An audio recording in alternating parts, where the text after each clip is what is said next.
ദക്ഷിണ കേരള ജമിയത്തുലമയുടെയും മൂർച്ച പ്രസ്ഥാനങ്ങളായ വിദ്യാഭ്യാസ ബോർഡ്, ജമാഅത്ത് ഫെഡറേഷൻ, ലജ്നത്തുൽ ഉലമ, യുവജന ഫെഡറേഷൻ, വിദ്യാർത്ഥി ഫെഡറേഷൻ എന്നീ സംഘടനകളുടെയും ഭാരവാഹികളുടെ സ്വതന്ത്ര ശ്രദ്ധയ്ക്ക്, ബഹുമാനപ്പെട്ട മഹല്ല് ജമാഅത്തുകളുടെയും പ്രത്യേക ശ്രദ്ധയ്ക്ക് 6-ാം തീയതി വ്യാഴാഴ്ച കൊല്ലം ഉമറുൽ ഫാറൂഖ് കോൺഫറൻസ് ഹാളിൽ കൂടിയ ദക്ഷിണ കേരള ജമിയത്തുലമ വർക്കിംഗ് കമ്മിറ്റിയുടെ തീരുമാനം, ഇന്ന് മുസ്ലിം സമുദായത്തെ വേട്ടയാടിക്കൊണ്ടിരിക്കുന്ന വഖഫ് ഭേദഗതി ബില്ലിനെ ജനാധിപത്യ മാർഗത്തിലൂടെ പ്രതികരിക്കുക എന്നത് നമ്മുടെ വിശ്വാസത്തിന്റെ ഈമാനിന്റെ ഭാഗമാണ്.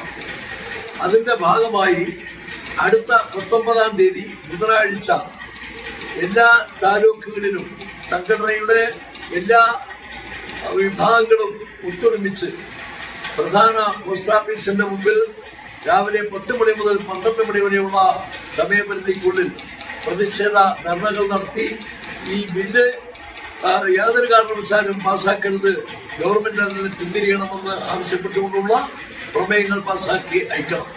അതോടൊപ്പം 21-ാം തീയതി വെള്ളിയാഴ്ച എല്ലാ മഹല്ലുകളും പ്രമേയം പാസ്സാക്കി ഇന്ത്യയുടെ ബഹുമാനപ്പെട്ട പ്രസിഡന്റിനും പ്രധാനമന്ത്രിക്കും പ്രമേയങ്ങൾ പാസ്സാക്കി അയക്കണമെന്നും കൂടി ഈ യോഗം അഭ്യർത്ഥിക്കുകയുണ്ടായി. എല്ലാ മഹല്ലുകളും പ്രതിഷേധ പ്രമേയങ്ങൾ പാസ്സാക്കി അയക്കുകയും 19-ാം തീയതി നടക്കുന്ന പോസ്റ്റ് ഓഫീസ് ധർണ ഒമ്പിച്ച വിജയത്തിലെത്തിച്ച് നമ്മുടെ പ്രതിഷേധം പ്രകടിപ്പിക്കുകയും ചെയ്യണമെന്ന് ആവർത്തിച്ച് അഭ്യർത്ഥിക്കുന്നു. നമ്മുടെ പ്രവർത്തനങ്ങൾ അള്ളാഹു പരിപൂർണമായി അനുഗ്രഹിച്ച് അംഗീകരിക്കുകയും സമുദായത്തിന്റെ നിലനിൽപ്പിനും നവോത്ഥാനത്തിനും അള്ളാഹു നിദാനമാക്കുകയും ചെയ്യുമാറാകട്ടെ. അസ്സലാമു അലൈക്കും വറഹ്മത്തുള്ളാഹി.